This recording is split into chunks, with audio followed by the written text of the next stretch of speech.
Hello everyone, कैसे हो आप लोग। आई होप कि आप लोग अच्छे हो गए, स्वस्थ हो गए, मस्त हो गए। तो यहाँ अनार एंड खजूर मैंने रखा है सुबह नाश्ते के लिए। और यहाँ पे देन आ गई थी मैं खाना बनाने के लिए। तो यहाँ पे मुझे बनाना था पूड़ी और सब्जी। तो इसके लिए मैं यहाँ पे फटाफट पूड़ी जो है वो बेल के रख ले रही थी, ताकि एक बार मैं बेल के रख लूँगी तो सिर्फ छानना छानना रहेगा। तो इससे क्या होगा, तेल हमारा जो है वो ज़्यादा जलेगा नहीं, क्योंकि पूड़ी ऑलरेडी रेडी रहेगी और सिर्फ हमें तेल में डाल के तलना रहेगा। तो इसके लिए हमने ये डाल के ये पूड़ी करके अच्छे से तल लिया है। और ये था पूड़ी और सब्जी, आज हमारा खाना था। फिर खाने के बाद हम हॉस्पिटल जाएंगे। हमें खाना बन गया था तो थोड़ा सा हमने सोचा कि चलो खा लेते हैं, उसके बाद हम हॉस्पिटल जाएंगे। मैंने हॉस्पिटल के लिए हम निकल गए थे।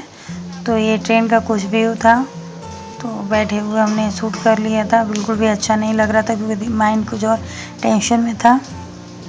तो मॉर्निंग में गए थे हम लोग हॉस्पिटल, और हॉस्पिटल से अभी आए हैं। खूब लेट हुआ है, डेली का हम लोग का जाना आना रहता है। तो और बारिश में देखिए भीग गया, पूरा सर वगैरह भीग गया है।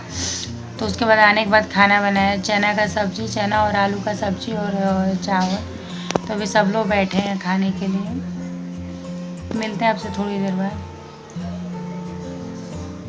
हेलो एवरीवन, कैसे हैं आप लोग। आई होप कि आप लोग अच्छे होंगे, स्वस्थ होंगे, मस्त और बहुत ज़्यादा खास है। तो वीडियो का फुल देखिए। तो मैं जो भी सजेशन हो ज़रूर दीजिए। तो मैं तो जो भी वीडियो मेरा देखेगा तो मैं उसे यही बोलूँगी कि प्लीज़ आप कमेंट किया कीजिए, ताकि मुझे समझ में आए कि मुझे क्या डिसीजन लेना चाहिए और क्या नहीं लेना चाहिए।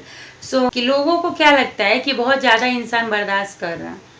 अगर हम बर्दाश्त कर रहे हैं ना, तो सामने वाले को लगता है हम पागल हैं, हम मतलब कुछ भी नहीं हमको समझ में आता है, हम उसका बर्दाश्त करें, हम किसी लायक नहीं है।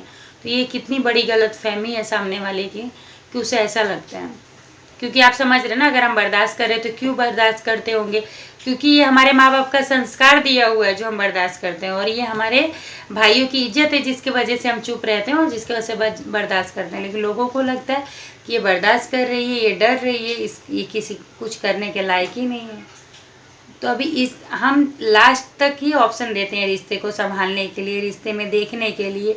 लेकिन वो लास्ट तक इंसान अगर उस चीज़ को नहीं समझता है, तो आप खुद समझिए कि क्या करना चाहिए। जब सामने वाले आपके साथ हमेशा खिलवाड़ करता रहे, हमेशा आपका मजाक बनाता रहे, आपके साथ हमेशा धोखा करता रहे, तो आपको लगता है कि बर्दाश्त करना चाहिए। मेरे हिसाब से तो मुझे नहीं लगता कि बर्दाश्त करना चाहिए। क्योंकि महाभारत में कृष्ण ने भी कहा है अर्जुन से कि पाप करने वाला तो दोषी होता ही होता है, लेकिन पाप जो सहता है ना, वो भी दोषी होता है। यानी कष्ट देने वाला तो दोषी है ही है, कष्ट जो सह रहा है ना, वो भी दोषी। सो अभी मुझे ये भी एहसास हो गया है कि सही बात है, ज़्यादा किसी का बर्दाश्त नहीं करना चाहिए। क्योंकि कितना भी कोई दुख दे रहा, तकलीफ दे रहा, क्यों उसका बर्दाश्त करने जाए।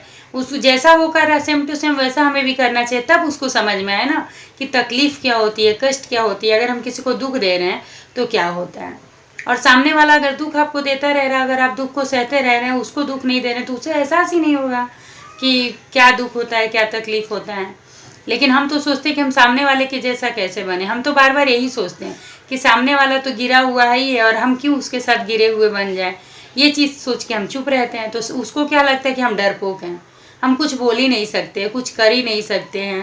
लेकिन अभी तो मैंने सोचा है कि अभी हर एक चीज़ के खिलाफ मैं बोलूँगी, हर एक अन्याय के खिलाफ बोलूँगी, और बिल्कुल जो भी बात है वो सब सामने से ही बोलूँगी। कुछ भी अब ये सोच के नहीं रहूँगी कि नहीं बर्दाश्त करना है। क्यों बर्दाश्त करना है और क्यों बर्दाश्त करके रहना है आखिर। तो यही मैं भी अब मन में ठान ली हूँ कि अब जिसका जितना बर्दाश्त करना था बर्दाश्त कर ली। हर एक रिश्ते को मैंने बहुत टाइम दिया, और टाइम देना भी चाहिए। इतना जल्दी हर चीज़ नहीं करना चाहिए।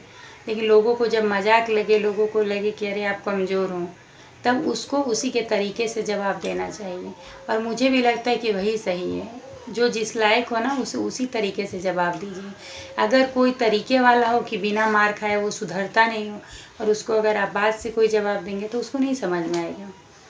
कुछ लोग ऐसे होते हैं जो कि बातों से आप कितना भी उन्हें समझाएंगे नहीं समझ में आएगा। इज्जत से समझाएंगे तो उन्हें नहीं समझ में आएगा, क्योंकि इज्जत की परिभाषा ही नहीं पता होती उन्हें। उनकी नज़र में तो इज्जत की कुछ वैल्यू ही नहीं होती है। बट हम लोग तो एक्चुअली क्या होता है कि हम लोग हैं मिडिल क्लास फैमिली से, तो हम लोग को समझ में आता है इज्जत क्या होता है, मान मर्यादा क्या होता है, प्रतिष्ठा क्या होता है। हमें बर्दाश्त करना चाहिए, हर एक रिश्ते में टाइम देना चाहिए, वक्त देना चाहिए। आज सुधरेगा इंसान, कल सुधरेगा। लेकिन अब तो मुझे बिल्कुल लग रहा है कि किसी भी रिश्ते को टाइम नहीं देना चाहिए। आजकल जो बर्दाश्त करता है वही कुएं में गिरता है, जो बर्दाश्त नहीं करता है, मुंह खोल के जवाब देता है, हमें लगता है उसी की लाइफ अच्छी चल रही है। और ये बहुत अच्छे से हमने रियलाइज़ किया हुआ है और बहुत अच्छे से समझा। और अभी मैं बिल्कुल ये चीज़ को मान के रखी हूँ कि आज के बाद मैं कुछ भी बर्दाश्त नहीं करूँगी। हर एक चीज़ के खिलाफ़ मैं उठूँगी, बोलूँगी और आवाज़ उठाऊँगी। और हर एक बात अब मैं आप लोग के सामने लेके आऊँगी और आप लोग को बताऊँगी कि लोग कितने गिरे हुए हैं, इतने गिरे हुए हैं कि आप सोच भी नहीं सकते हैं। तो इसलिए आज के बाद मैंने ये फैसला कर लिया कि भी किसी भी रिश्ते में वक्त नहीं दूंगी और किसी भी रिश्ते को टाइम नहीं दूंगी ये सोचने के लिए कि अरे यार आज सुधरोगे, आप कल सुधरोगे, सब कुछ सही हो जाएगा। नहीं सही होता है। जो इंसान सही होने लायक रहता है वो शुरू में ही सही हो जाता है, और जो नहीं सही होने लायक रहता है वो कभी नहीं होता। आप उसको कितना भी समय दे लीजिए, वो तो आपको सिर्फ और सिर्फ कमज़ोर समझेगा। लेकिन उसकी कितनी बड़ी बेवकूफ़ियत है और कितनी बड़ी गलतफहमी है कि अगर सामने वाला हमें इज्जत दे रहा, हमें मान मर्यादा दे रहा और हमें हर एक प्रतिष्ठा दे रहा, फिर उसके साथ हम गलत कर रहे हैं, तो इस इंसान के नज़र में तो कभी नज़र मिला नहीं सकता है, ना वो भगवान की भी नज़र में नज़र नहीं मिला सकता है। लोग बोलते हैं ना भगवान नहीं है, लेकिन भगवान भी दंड देते हैं। और ये कलयुग है, यहाँ तो तुरंत तुरंत जवाब मिल जाता है। ऐसा नहीं होता है कि नहीं इस जन्म का कर्म रहेगा तो अगले जन्म भोगेंगे। हम तो यहाँ पे देख रहे हैं जो इस जन्म में और जो आज कर्म कर रहा है ना, उसको आज ही दंड मिल जा रहा है। तो इंतज़ार करना चाहिए और किसी के बर्दाश्त का इतना गलत फ़ायदा नहीं उठाना चाहिए जितना कि लोग उठा रहे हैं। और उठा रहे हैं तो बिल्कुल तैयार रहेंगे, हम भी तैयार हैं, हम भी उनका चैलेंज एक्सेप्ट कर रहे हैं कि उनको किस तरह से जवाब देना है और किस तरीके से उनके साथ अब हमें पेश आना है। और हम अब उसी तरीके से पेश आएंगे जैसे वो हैं।